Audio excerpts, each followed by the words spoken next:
bu aləm mənə zindan kimidir.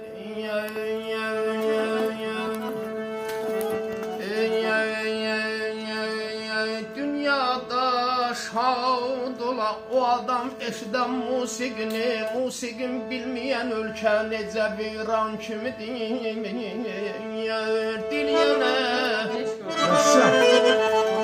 Dilyənə zəlili olmuş bu gözəl musiqinin gül fərağında onun halı pərişan kimidir.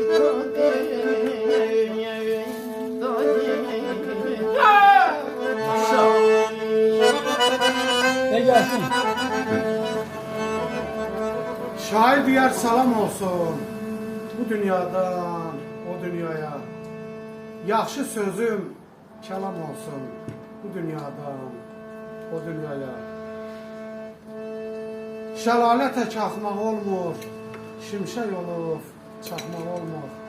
Pəncərə yox, baxmaq olmur bu dünyadan o dünyaya.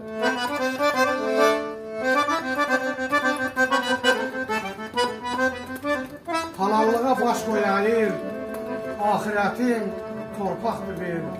Aparar bizim Əzrail bu dünyadan o dünyaya. Sənə qurban olsun canım, vətəndir dinim, imanım. Köçər, köçər mənim də kərvanım bu dünyadan o dünyaya. Bu dünyadan o dünyaya. Yaşa. Mənim öz yarıma bax, gör nə qərar ilə gəl. Mənim öz yarıma bax, gör nə qərar ilə gəl.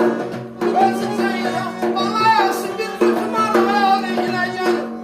Özü ceylan balası bir tutmalar ilə gəl. Dan dəlinlə ay gəlin, fəriya dəlinlə ay gəlin.